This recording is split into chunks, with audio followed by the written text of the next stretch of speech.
বন্ধুরা, এই জৈব সার যদি আপনারা গাছের মধ্যে দিয়ে দেন তাহলে অসংখ্য পরিমাণে আপনাদের তুলসী গাছ একদম ঝুঁকে একদম ডালে ডালে ঝুঁকে যাবে। অনেকে বলে যে ওদের তুলসী গাছ ঘন কেন হচ্ছে না, তুলসী গাছের মধ্যে নতুন পাতা কেন হচ্ছে না, তুলসী গাছ গ্রোথ হচ্ছে না, তুলসী গাছের পাতা হলুদ হয়ে যাচ্ছে, তুলসী গাছের পাতা কালো পড়ে যাচ্ছে, এরকম বিভিন্ন ধরনের সমস্যা। তো সব সমস্যার সমাধান শুধু এই টনিকটি, একটি ঘরোয়া টনিক ঘরেই বানিয়ে আপনারা দিতে পারেন, খুব ভালো রেজাল্ট পাবেন। বন্ধুরা, এটি আমার নতুন চ্যানেল, অল্প আমার চ্যানেলটির পাশে থাকবেন, অল্প আমার চ্যানেলটিকে সাপোর্ট করবেন। আর যেই সার আজকে আমি আপনাদের সঙ্গে শেয়ার করব সেটা আপনারা বাড়িতেই পাবেন, যদি বাড়িতে নাও পান তো সেটারও একটা টোটকা আমি আপনাদের সঙ্গে অবশ্যই শেয়ার করব। ভিডিওটি একদমই স্কিপ করবেন না, চলুন ভিডিওটি শুরু করি।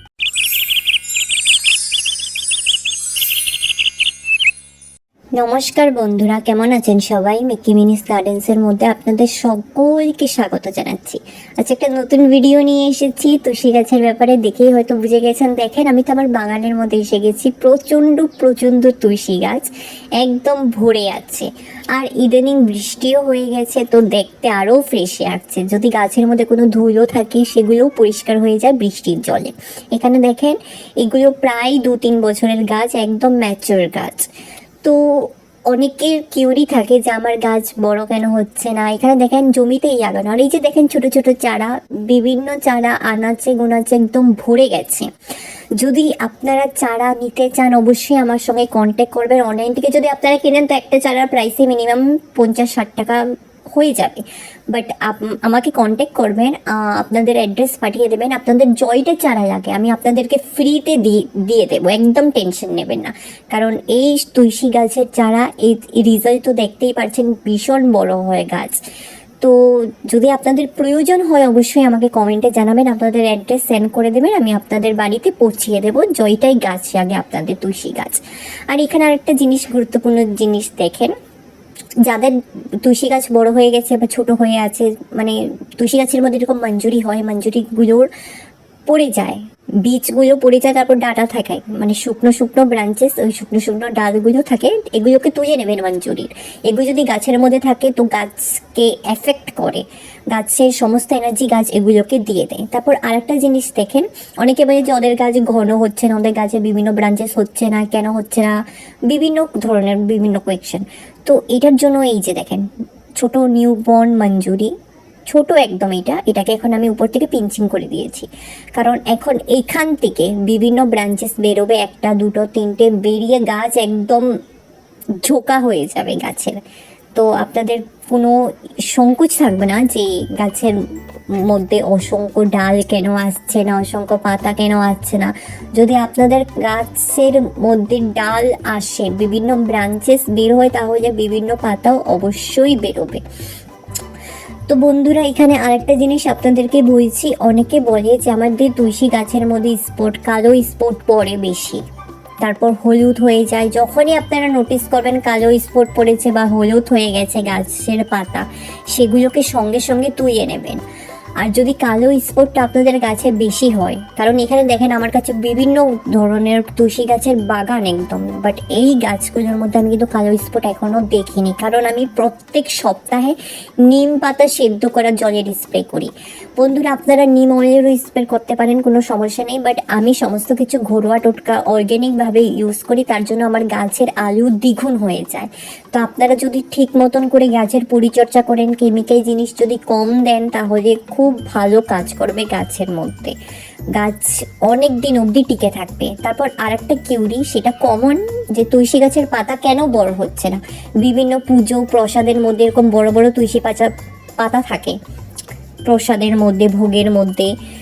তো আমাদেরও ইচ্ছা হয় যে আমাদেরও কাছে এরকম একটা গাছ হোক, যেন বড় বড় পাতা হোক, আমরা যেন ওই পাতার ব্যবহার করতে পারি, পুজোতে দিতে পারি, দেখতে ভালো লাগে। তো সেই সমস্ত কিছুর জন্য আপনাদের একটি টনিক ব্যবহার করতে হবে, ঘরোয়া সার। কোনো বাজার থেকে কোনো কিছু কিনতে আনতে হবে না, ঘরোয়া জিনিস যদি ভালো করে ব্যবহার করেন তাহলে খুব ভালো রেজাল্ট পাবেন। এখানে দেখেন বড় গাছ, গাছটা থেমে গেছে বড় হয়ে, বাট এখানে এখন পিঞ্চিং করছি আমি, যেগুলো শুকনো ব্রাঞ্চে সেগুলোকে তুলে নিচ্ছি, কারণ তুলে নেওয়ার পরই গাছের স্ট্রেস ফ্রি হবে, তারপর গাছ বিভিন্ন ব্রাঞ্চেস বের করবে। এটাকে বলা হয় হার্ড প্রুনিং। তো এখানে আমি প্রায় সফট প্রুনিংই বলতে পারেন করছি, হার্ড প্রুনিং সরাসরি করছি না। হার্ড প্রুনিং মানে একটা কাঁচি দিয়ে গাছের মাঝে অংশ কেটে দেওয়া, সেটাকে বলে হার্ড প্রুনিং। তো এখন অগস্ট মাস, তো এখন আমি হার্ড প্রুনিং করবো না, এখন আমি এরকমই সফট প্রুনিংই করে যাচ্ছি। গাছের মধ্যে মঞ্জুরি হলে মঞ্জুরি তুলে নেবেন, এরকম শুকনো ডাল যদি থাকে সেগুলোকে ভেঙে নেবেন, পাতা যদি হলুদ দেখেন সেগুলোকে তুলে নেবেন, বাস এই কিছু জিনিস করবেন। এবার চলুন ঘরোয়া জিনিস এবার আপনাদের সঙ্গে শেয়ার করি। এই যে দেখেন, এই হলো সেই সার, যদি গাছের মধ্যে দেন শুকনো গাছ একদম জীবিত হয়ে যাবে, এটা আমার 100% গ্যারেন্টি, আমি কিন্তু রেজাল্ট পেয়েছি। এই জৈব সার একদম পুরো অর্গানিক, পটাশিয়াম, ফসফরাস, ক্যালসিয়াম সমস্ত কিছু ইনক্লুডেড এটির মধ্যে। তো এটির মধ্যে রয়েছে কি সেটা আমি অবশ্যই আপনাদের সঙ্গে বলবো। তো কিছু কিছু জিনিস আমাদের মানে নোটিস করতে হয়। এই জিনিসটা আমি যেটা বানিয়ে রেখেছি এটা প্রায় 1 মাস অবধি। আর তারপরে এই যে দেখেন আর একটা জিনিস, এই যে এটা যেটা দেখছেন এটা হলো চাল, ডাল, ছোলার ডাল, চাল এইসব ভিজিয়ে আমি রেখে দিয়েছি 15 দিনের জন্য, এইসবের জল। তো এগুলো সমস্ত ফার্টিলাইজার জলের মধ্যে এসে গেছে, বাস এখন আর চাল ডালের কাজ নেই আমার। আর ওই জিনিসটা যেটা দেখছেন এখন, এই জিনিসটা আমি ওটার মধ্যে অল্প অংশ পরিমাণ মতো মিশিয়ে দেবো, কারণ ওটার মধ্যে কলার খোসা আর গোবরের খোসা আমি ভালো করে ভিজিয়ে রেখেছিলাম। আর বৃষ্টিও পড়ছে, বৃষ্টির জলও পড়ছে, যেহেতু বৃষ্টির জলের মধ্যে নিউট্রিশন বেশি থাকে, নাইট্রোজেন থাকে প্রচণ্ড পরিমাণে। তো এটা এখন অল্প পরিমাণ মতো নিয়ে আমি গাছের মধ্যে দিয়ে দেবো, ছোটো গাছ যে টাবের মধ্যে আছে আমি সেই গাছের মধ্যে দিয়ে দেবো।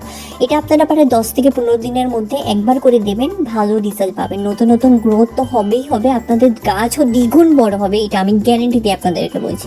এখানে আমি কিন্তু নর্মাল জল দিয়ে ডাইল্যুট করবে না, কারণ এখানে আমি আগেই বলেছি আপনাদেরকে বৃষ্টির জল পড়ছে অলরেডি, এখানে বৃষ্টির জল অ্যাডেড আছে। তো বন্ধুরা চলুন, এই গাছটি এই যে দেখেন, এই গাছটির মধ্যেও আমি প্রায় দিয়ে দিই, তো এই গাছটির মধ্যে দিয়ে দিয়েছি। তো দেখেন গাছের রেজাল্ট তো দেখতেই পারছেন, বিভিন্ন ব্রাঞ্চেস বেরিয়েছে। উপরেও এখন আপনাদের সঙ্গে শেয়ার করবো যে একটা ডাল থেকে বিভিন্ন ব্রাঞ্চের চারোদিকে ছড়ে গেছে। এই যে দেখেন, একটা দুটো, পিছন দিকে তো আরও আছে। তো বন্ধুরা চলুন, যদি আপনাদের এই ভিডিওটা ভালো লাগে তাহলে অবশ্যই আপনারা আপনাদের প্রিয় গার্ডেনিং ফ্রেন্ডসদের সঙ্গে শেয়ার করবেন, আর অবশ্যই আমার চ্যানেলের পাশে থাকবেন বন্ধুরা, কারণ এটি আমার নতুন চ্যানেল। আপনাদের যদি লাইক, শেয়ার, কমেন্টে আমি মোটিভেট হই যাতে এরকম নতুন নতুন ভিডিও আমরা তৈরি করতে পারি। তো আমি শিগগিরই এরকম একটি আবার অন্যরকম ভিডিও নিয়ে আবার আসবো। আরেকটি কথা আবার বলতে চাই, যদি আপনাদের তুলসী গাছের প্রয়োজন হয়, যারা অনলাইন থেকে কিনতে চাইছেন ওরা যদি প্রয়োজন হয়, বেকার টাকা নষ্ট করবেন, আমাকে বলবেন। আপনাদের অ্যাড্রেস যাদের লাগে অ্যাড্রেস বলিয়ে দেবেন কমেন্ট সেকশনে পিন করে, আমি আপনাদের বাড়িতে গাছ পৌঁছিয়ে দেবো, জয়টা গাছই আপনাদের লাগে না কেন। তো বাস এখন থেকে আর টেনশন নেবে না, এই ফার্টিলাইজার ইউজ করেন, খুব ভালো রেজাল্ট পাবেন, পাতাও বড় বড় হবে। এখানে দেখেন ছোট ছোট পাতা, এগুলো আরও বড় বড় হবে। চলুন বন্ধুরা, তাহলে পরবর্তী একটা নতুন ভিডিও নিয়ে আবার আসছি। ভালো থাকবেন, সুস্থ থাকবেন, ধন্যবাদ।